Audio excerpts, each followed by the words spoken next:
guys, hi Cat fans, welcome back to another video. Today we're going to be starting on a new book. It is called Harry Potter and the Chamber of Secrets. It's the second Harry Potter book, so hope you're all excited about this first chapter.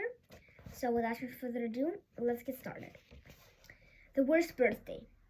Not for the first time, an argument had broken out over breakfast at number 4 Privet Drive. Mr. Vernon Dursley had been woken in the early hours of the morning by a loud hooting noise from his nephew Harry's room. "Third time this week," he roared across the table. "If you can't control that owl, it'll have to go." Harry tried yet again to explain. "She's bored," he said. "She's used to flying around outside. If I could just let her out at night." "Do I look stupid?" snarled Uncle Vernon, a bit of fried egg dangling from his bushy moustache.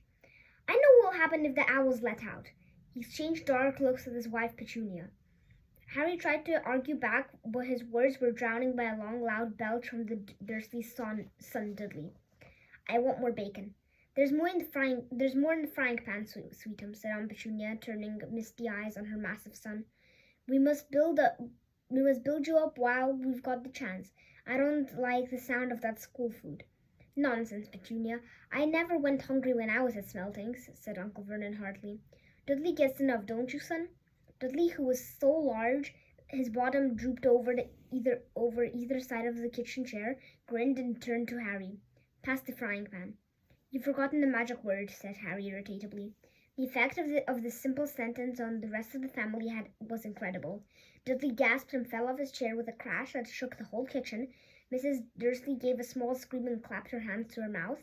Mr. Dursley jumped in the air, vines throbbing on his temples. "I meant please," said Harry quickly. "I didn't mean—" "What have I told you?" thundered his uncle, spraying spit all over the table. "About saying the M-word in our house." "But How dare you threaten Dudley?" roared Uncle Vernon, pounding the table with his fists. I warned you, I will not tolerate mention of your ambition abnormally under this roof." Harry stared from his purple face to his pale aunt, who was trying to heave Dudley to his feet. "All right," said Harry, "all right." Uncle Vernon sat back down, breathing like a winded rhinoceros, and watching Harry closely out of the corners of his small, sharp eyes.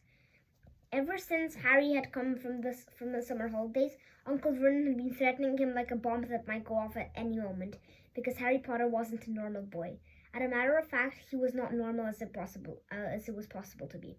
Harry Potter was a wizard fresh from his first year at Hogwarts School of Witchcraft and Wizardry. If the Dursleys were unhappy to have him back for the holidays, it was nothing to how Harry felt. He missed Hogwarts so much that it was having a constant stomachache. He missed the castle with its secret passageway and ghosts, his classes, though perhaps not Snape, the potions master, the mail arriving by owls, eating banquets in the great hall, sleeping in his four-poster bed in their tower dormitory, visiting the gamekeeper Hagrid in his cabin next to the Forbidden Forest, in the grounds, and especially Quidditch, the most popular sport in Wizarding World. 6 tall goalposts, 4 flying balls, and 14 players on broomsticks. All Harry's spellbooks, his wand, robes, cauldron, and top-of-the-line Nimbus 2000 broomstick had been locked in the cupboard under the stairs by Uncle Vernon the instant Harry had come home. What did the Dursleys care if Harry lost his place on the Quidditch house team because he hadn't practiced all summer? What was it to the Dursleys if Harry went back to school without getting any of his homework done? The Dursleys were what wizards called muggles, not a drop of magic blood in their veins. And as far as they were concerned, having wizard in a family is a matter of deepest shame. Uncle Vernon had even padlocked Harry's owl Hedwig inside her cage to stop her from carrying messages to anyone in the wizarding world. Harry looked nothing like the rest of the family. Uncle Vernon was large and necklace, with an enormous black moustache, while Petunia was horse-faced and bony. Dudley was blonde, pink, and porky. Harry, on the other hand, was small and skinny, with brilliant green eyes and jet-black hair, and was always untidy. He wore round glasses on his forehead with a thin, lightning-shaped scar. It was a scar that made Harry so particularly unusual, even for a wizard. The scar was the only hint of Harry's very mysterious part, of the reason he had been left on the Dursleys' doorstep for 11 years before. At the age of 1 year old, Harry had somehow survived a curse from the greatest dark sorcerer of all time, Lord Voldemort, whose name most witches and wizards were still feared to speak. Harry's parents had died in Voldemort's attack, but Harry had escaped with his lightning scar, and somehow nobody understood why. Voldemort's powers had been destroyed the instant he failed to kill Harry. So Harry had just been brought up by his dead mother's sister and her husband. He had spent 10 years with the Dursleys, never understanding why he kept so many odd things without meaning to, believing that the Dursley story that he got a scar in the car crash that killed his parents. And then, exactly a year ago, Hogwarts had written to Harry that the whole story had come out.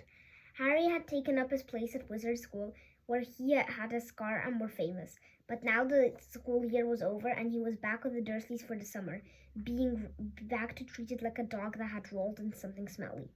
The Dursleys hadn't even remembered that today happened to be Harry's 12th birthday, and of course his hopes hadn't been too high. They had never given him a real present, let alone a cake, but ignored it completely. At that moment, Uncle Vernon cleared his throat importantly and said, "Now, as we all know, today is a very important day." Harry looked up, hardly daring to believe it. This could well be the day I make the biggest deal of my career," said Uncle Vernon. Harry went back to his toast. Of course, he thought bitterly. Uncle Vernon was talking about his stupid dinner party. He had been talking of nothing else for 2 weeks. Some rich builder and his wife were coming to dinner, and Uncle Vernon was hoping to get a huge order from him. Uncle Vernon's company made drills. "I think we should run the schedule one more time," said Uncle Vernon. "What should all of the position at 8 o'clock, Petunia? Will you be..." "We should all be in position at 8 o'clock. Petunia, you will be..." "In the lounge," said Petunia promptly, waiting to welcome them graciously to our home. Good, good. "And Dudley? I'll be waiting to open the door," said Dudley in a foul, simpering smile. "May I take your coats, Mr. and Mrs. Mason?" "They'll love him," cried Aunt Petunia rapturously. "Exactly, Dudley," said Uncle Vernon. Then he rounded on Harry. "And you?" "I'll be in my bedroom making no noise and pretending I'm not there," said Harry tonelessly. "Exactly," said Uncle Vernon nastily. "I will lead them into the lounge and introduce you. Petunia, you pour them drinks. At 8:15, I'll announce dinner," said Aunt Petunia. "And Dudley, you'll..." "May I take you to the dining room, Mrs. Mason?" said Dudley, offering his fat arm to an invisible woman. "A perfect little gentleman," sniffed Aunt Petunia. "And you?" said Uncle Vernon viciously to Harry. "I'll be in my room making no noise and pretending I'm not there," said Harry dully. "Precisely. Now we should aim for the good few compliments at dinner. Petunia, any ideas? Vernon tells me you're a wonderful golfer, Mr. Mason. Do tell me where you bought your dress, Mrs. Mason." "Perfect, Dudley. How about, we had to write an essay about our hero at school. Mr. Mason, I wrote about you." This was too much for both Aunt Petunia and Harry. Aunt Petunia burst into tears and hugged her son, while Harry ducked under the table so they wouldn't see him laughing. "And you, boy?" Harry fought to keep his face straight as he emerged. "I'll be in my room making no noise and pretending I'm not there," he said. "Too right you will," said Uncle Vernon forcefully. "The Masons don't know anything about you, and it's going to stay that way. When dinner's over, you take Mrs. Mason back to the lounge for coffee, Petunia, and I'll bring the subject around to drills. With any luck, we'll have the deal signed and sealed before the news at 10. We'll be shopping for a vacation home in Majorca at this time tomorrow." Harry couldn't feel too excited about this. He didn't think the Dursleys would like him any better in Majorca than they did on Privet Drive. "Right, I'm off into town to pick up dinner jackets for Dudley and me. And you," he snarled at Harry, "you stay out of your aunt's way while she's cleaning." Harry left through the back door. It was a brilliant sunny day. He crossed the lawn, slumped down on the garden bench, and sang under his breath, "Happy birthday to me, happy birthday to me." No cards, no presents, and he will be spending the evening pretending not to exist. He gazed miserably into the hedge. He had never felt so lonely. More than anything else at Hogwarts, more even than playing Quidditch, Harry missed his best friends Ron Weasley and Hermione Granger. They, however, didn't seem to be missing him at all. Neither of them had written to him all summer, even though Ron had said that he's going to ask Harry to come and stay. Countless times Harry had been on the point of unlocking Hedwig's cage by magic and sending her to Ron or Hermione with a letter, but it wasn't worth the risk. Underage wizards weren't allowed to use magic outside of school. Harry hadn't told the Dursleys this. He knew it was only their terror that he might turn them all into dung beetles that stopped them from locking him in the cupboard under the stairs with his wand and broomstick. For the first couple of weeks back, Harry had enjoyed muttering nonsense words under his breath and watching Dudley tearing out of the room as fast as his fat legs could carry him. But the long silence from Ron and Hermione had made Harry feel so cut off from the magical world that even taunting Dudley had lost its appeal, and now Ron and Hermione had forgotten his birthday. What wouldn't he give now for a message from Hogwarts, from any witch and wizard? He'd almost be glad in the sight of his archenemy. Draco Malfoy, just to be sure it hadn't all been a dream. Not that his whole year at Hogwarts had been fun. At the end of last term, Harry had come face to face with none other than Lord Voldemort himself. Voldemort might be a ruin in his former self, but he was still terrifying, still cunning, still determined to regain power. Harry had slipped through Voldemort's clutches for a second time, but it had been a narrow escape, and even now, weeks later, Harry kept walking in the night, drenched in cold sweat, wondering where Voldemort was now, remembering his livid face, his wide, mad eyes. Harry suddenly sat bolt upright on the garden bench. He had been staring absent-mindedly into the hedge, and the hedge was staring back. Two enormous green eyes had appeared among the leaves. Harry jumped to his feet just as a jeering voice floated across the lawn. "I know what day it is," sang Dudley, waddling towards him. The huge eyes blinked and vanished. "What?" said Harry, not taking his eyes off the spot where they had been. "I know what day it is," Dudley repeated, coming right up to him. "Well done," said Harry. "So you finally learned the days of the week." "Today's your birthday," sneered Dudley. How come you haven't got any cards? Haven't you got any friends at that freak place?" "Better not let your mum hear you talking about my school," said Harry coolly. Dudley hitched up his trousers, which were slipping down his fat bottom. "Why are you staring at the hedge?" he said suspiciously. I'm trying to decide what is the best spell to set on. I'm trying to decide what would be the best spell to set on fire," said Harry. Dudley stumbled backwards at once, a look of panic on his fat face. "You can't. Dad told me you're not to do magic. He said he'll chuck you out of the house, and you haven't got anywhere else to go. If you haven't got any friends to take you." "Jiggery-pockery," said Harry in a fierce voice. "Hocus-pocus, squiggly-wiggly."